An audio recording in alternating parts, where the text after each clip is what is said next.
तो मैंने दिमाग से पूछा सिलेंडर कहाँ मिलेंगे? दिमाग का मिल ही नहीं सकते। मैंने कहा कोई तो तरीका होगा। है एक तरीका है,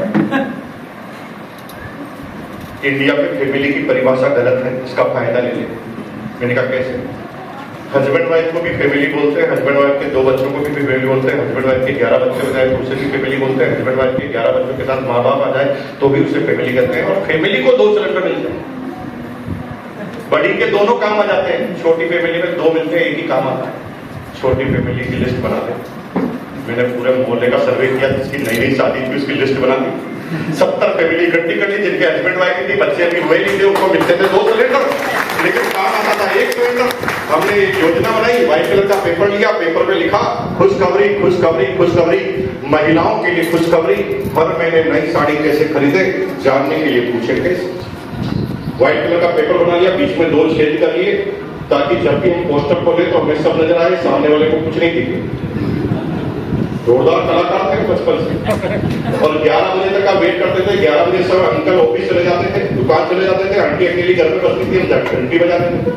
आंटी बाहर निकलती थी, हम पोस्टर खोल देते थे, शक्ल नहीं देखने देते थे, लेकिन आंटी की शक्ल हमें पूरी दिखती। आंटी पढ़ती थी खुशखबरी, साड़ी का नाम लिखते ही आंटी के चेहरे पर मुस्कुराहट। जो ही साड़ी पढ़ती थी हम समझ लेते पढ़ लिया। नेगेटिव की पॉजिटिव हमें शक्ल देखकर पता चल जाता था। वो कहा हर महीने कैसे आएगी? मैंने कहा पहले कौन सी आ रही है जो आपको इतना प्रॉब्लम हो रही है, पूछो तो पता चलेगा। वो बताओ।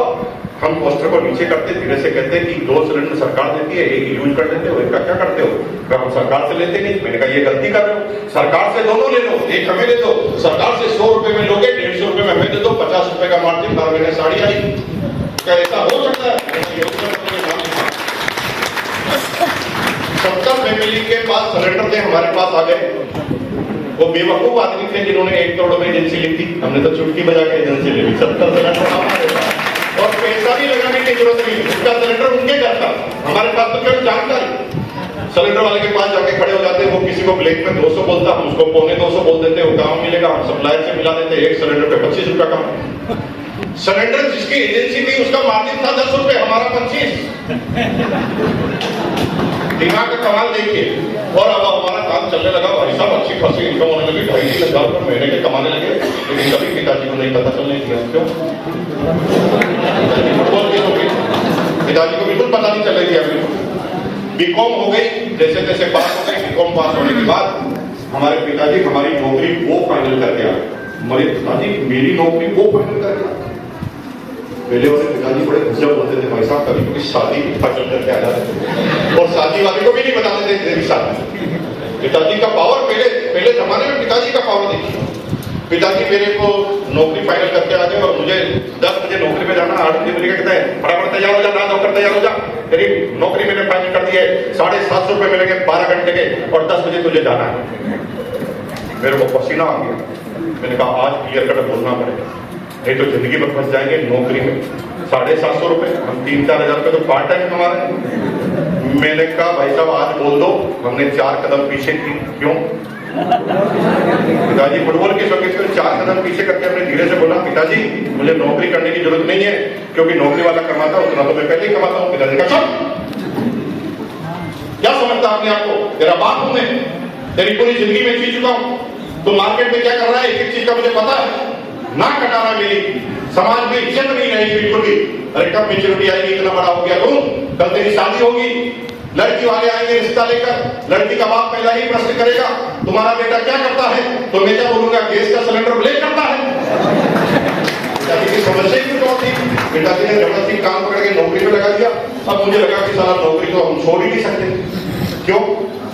पिताजी फुटबॉल के लोग हमारी फुटबॉल वाला, तो अब नौकरी करने लगे। लेकिन नौकरी के अलग तरीके से हम जहां पर भी जाते थे आम आदमी की तरह काम करते थे। सारे बच्चे जल्दी फ्री होकर चाय की केबिन पे जाके गप्पे मारते थे। हम जब भी जल्दी फ्री होते थे तो बॉस की केबिन में जाते थे, बॉस से एक्स्ट्रा काम सीखते थे जिसका पैसा नहीं मिलता था। और सारे बच्चे हमें मूर्ख समझते थे। तुम्हें भी वो लोग मूर्ख समझेंगे जब तुम कोई ऐसा काम करोगे जिसका तुरंत इनकम नहीं आती। हेलो, नौकरी करने वाला 500 रुपए रोज लेके आ रहा और तुम आरसीएम कर रहे हो साला 50 रुपए रोज लेके आ रहे। लोग कहेंगे पागल, बैलेंस शीट बनाना नहीं आता, रोज का रोज नुकसान कर रहा है। लेकिन दुनिया के सारे आदमी जो टॉप पर है, उनका टेक्नोलॉजी यही है काम करने की, दूसरी कोई टेक्नोलॉजी बनी नहीं है टॉप पे जाकर। कुछ लोग विजन के लिए काम करते हैं, कुछ लोग दर्शन के लिए काम करते हैं, जिसको तुरंत रोड के दर्शन चाहिए। और यही एक चैलेंज है 99.5% आम आदमी बनाए रखने का कारण है। हम बॉस के पास जाते थे, बॉस बहुत प्रसन्न होता था, इतना प्रसन्न होता था कि कंधे पे हाथ रखता था, एक्स्ट्रा काम हम करते थे। बॉस इतना प्रसन्न होता था कि इंक्रीमेंट आता था, सबसे ज्यादा इंक्रीमेंट मेरा लगता था, और जब प्रमोशन होता था तो सबसे ज्यादा प्रमोशन मेरा होता था। मात्र 27 साल की एज में मैं पूरी कंपनी का डिप्टी मार्केटिंग मैनेजर बन गया, और 27 साल की एज में 6 साल पहले 750 की नौकरी चालू की थी, और ठीक 27वें साल मेरी सैलरी थी 13,000 बेसिक, और मैं पूरी कंपनी का डिप्टी मार्केटिंग मैनेजर बन चुका था, और मेरे सारे मार्केटिंग के सदस्य मेरे से उम्र में बड़े थे, और मैं सबसे छोटा था। 97 में 13,000। उस समय टीचर की बेसिक सैलरी 3,000 होती थी, कलेक्टर की बेसिक सैलरी 12,000 होती थी, तब मैं 13,000 रुपये पर मंथ कमाने लगा। सब कुछ जीवन में ठीक कर रहा था, कोई प्रॉब्लम नहीं थी। आप समझ लीजिए कि किसी की सैलरी अभी 2 लाख रुपए पर मंथ है तो उसके बराबर थी, तो अब 2 लाख वाले पर मंथ वाले को तो आप इन्वाइट ही नहीं करते, क्योंकि आपके दिमाग में पहले ही बेटा ये क्या करेगा। फिर हमने क्यों किया? हमारे बॉस ने क्यों किया? उसकी 17,000 सैलरी थी, उनके बॉस थे अपलाइन मिस्टर बेरुदान करवा, उनके पास तो कपड़े की 2 फैक्ट्रियां थी, उनके ऊपर 20 चावड़ा दी थी, उनका तो करोड़ों का टर्नओवर था। क्योंकि हमें जो बताया गया वो आपको बताया ही नहीं गया। हमें जो बताया गया वो आपको बताया ही नहीं गया। आपको क्या बताया गया अभी जी? आपको बताया गया कि कंपनी होती है, एक कंज्यूमर होता है, publicity agent, distributor, wholesaler, retailer होता है। इन बीच के लोगों को हटाकर कंपनी से माल कंज्यूमर के पास आ जाता है, जो बीच के लोगों का मार्जिन है हमें बढ़ जाता है। हम जब ऐसा करते हैं तो 3 तरीके से इनकम आती है, या तो खा लो, या बेच दो, या नेटवर्क बना लो। ऐसा करने से हम पहले रॉयल्टी पे जाते हैं, फिर टेक्निकल पे जाते हैं, फिर 1 लाख, 2 लाख, 5 लाख की पर मंथ इनकम आती है। हेलो, यही बताएगा? हमें ये बताया नहीं, क्योंकि इनकम तो पहले ही आ रही थी। ये बताता तो मैं कहता 0 से चालू करूंगा क्या, मेरा ठीक चल रहा है क्या, मना कर देता। लेकिन हमें एक ऐसी चीज बताई गई जो शायद आपको कभी बताई गई नहीं, और मुकेश कोठारी ये बात आज आपको बताई, किसी सेमिनार में नहीं बताई, आज मैं बताने वाला हूं। ये डिपेंड करता है आपकी अपनी सिंसियरिटी पर कि ये बात मैं आपको बता कर रहा हूं। तैयार है आप लोग? शेर के बच्चे 2 ही अच्छे, आदमी बहुत कम है यहाँ पर, लेकिन मुझे आज आपके चेहरे से लग रहा है ये टाइगर है, 1-1 हजारों पर भारी वाले व्यक्ति। मानते तो दोनों और एक बार बोलो ये टाइगर की तरह याद बोलना है ना, टाइगर। चलो बात करते हैं। तो मैं भी तैयार हो जाता हूँ, फोटोग्राफ खोल देता हूँ, क्योंकि बात बहुत गर्मी वाली, इतनी आसानी से नहीं करेंगे।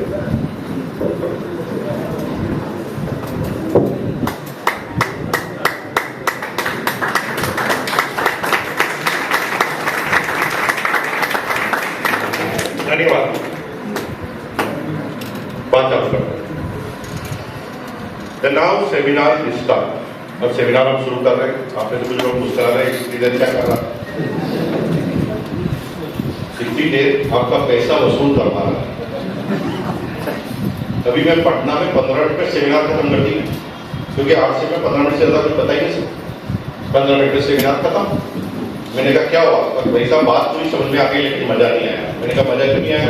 150 रुपए पूरे वसूल नहीं, तो अभी तक आपका पैसा वसूल करवा रहा था, ताकि आपको लगे कि मैं भी मेहनत करके जा रहा हूँ। बाकी 8 से में ऐसी कोई बात नहीं जो 15 मिनट से ज्यादा बताई जा सकती। 15 मिनट में तो समझ में आ जाती है पूरी बात। तैयार आप लोग? नाउ सेमिनार स्टार्ट ना। मैं नौकरी करता था, सब कुछ जीवन में ठीक कर रहा था। मेरे पास खुद का अपना एलेवन वेस्पा स्कूटर जो मैंने विदाउट लोन लिया था। कंपनी इधर उधर जाने के लिए कार देती थी, कंपनी ने अपना मकान प्रोवाइड करा रखा था, बिजली का बिल भी कंपनी भरती थी, साल में एक बार यात्रा के लिए भी पैसे कंपनी देती थी, इंश्योरेंस भी कंपनी ने करा रखा, सब कुछ जीवन में ठीक था। लेकिन जीवन में प्रॉब्लम क्या थी?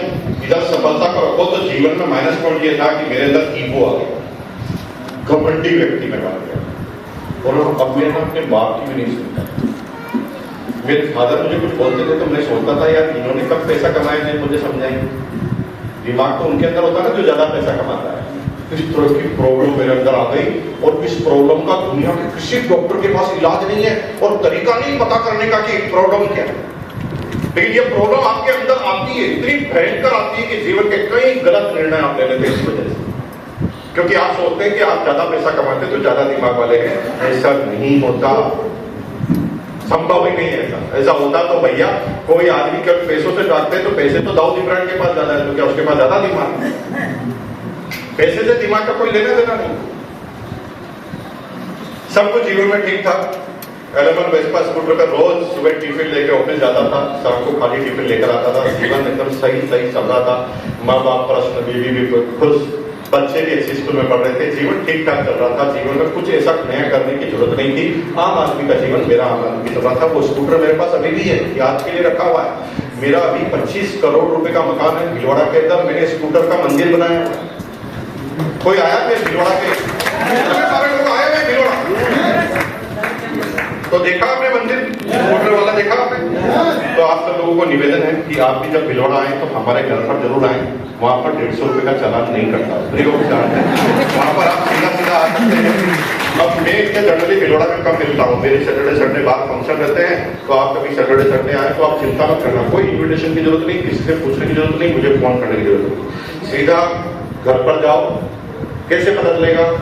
कुछ नहीं, सीधा सावधान की मुद्रा में खड़े हो और बोलो जय आरसीएम, आपको अंदर खींच लेंगे। बाकी लोगों को पूरी ट्रेनिंग दे रखी है, बोलो जय आरसीएम, उनको अंदर खींच लो। तो जय आरसीएम आपका परिचय कार्ड है, जय आरसीएम। फिर आपको सारी चीज देखने को मिलेगी। सबको निवेदन है। खैर, दूसरी बात पे चलते हैं। अब क्या हुआ, सब कुछ जीवन में यथावत चल रहा, लेकिन गॉड की प्लानिंग क्या होती है हमें पता नहीं। धरती से पत्ता नहीं हिल सकता भगवान की इच्छा के बगैर, अल्लाह ताला की इच्छा के, भगवान की इच्छा के बगैर धरती से। अमीर जी अभी बोल रहे थे योग संयोग, अभी स्टेज पे बोल रहे थे संयोग ऐसा बैठा, योग ऐसा बैठा, ये क्या है? The God plan. ये गॉड किसके साथ क्या करना चाहता हमें पता नहीं। और गॉड जो ना भाई साहब, थोड़ी देर पहले आप किसी दोस्त को याद कर रहे हैं और 2 मिनट बाद आप उस दोस्त को अपने सामने देख लेते। इसको हमारी भाषा में संयोग बोलते हैं, लेकिन ये द गॉड प्लान। ये गॉड किसके पत्ते कहां बिखेर रहा है पता नहीं है, और कहां से किसको कहां मिला रहा है पता नहीं। हम जो बनना चाहते हैं गॉड बना ही नहीं रहा, बना वो रहा जो गॉड चाहता है। हम जिससे शादी करना चाहते हैं हो ही नहीं रही, वो उससे साथ रही है जिसके साथ गॉड चाहता है। अब गॉड क्या चाहता है हमें पता नहीं, और ये गॉड को जो लोग चैलेंज करते हैं वो जीवन में फंसते हैं। और गॉड की चीज को एक्सेप्ट करने वाला आदमी जीवन में हमेशा सरलता के साथ चलता है। अब आप यहाँ आए हैं, कुछ लोग सोच रहे हैं आज मेरी इच्छा थी इससे आया, ये कितनी गलत थे। गॉड प्लान, आपने इच्छा जताई, गॉड ने कहा ओके प्रोसीड, तब आप आए। तुम कहते मैं चाहूंगा और गॉड कहता नहीं जाने दूंगा, कौन जीतेगा? गॉड के पास पावर है। क्या पावर है? बाढ़, आंधी, तूफान, बारिश, जन्म, मरण, मरण, वो तो सारे पावर। अभी बहुत सारे लोग हैं जिन्होंने आज आपको मीटिंग में आने के लिए किया, हाँ सर संडे है कल को जरूर आएंगे, ऐसा कहा कि नहीं कहा, लेकिन वो नहीं आए। अब आप बाहर जाते ही फोन करना, भाई साहब क्यों नहीं आए? वो क्या जवाब देगा मैं बता देता हूँ।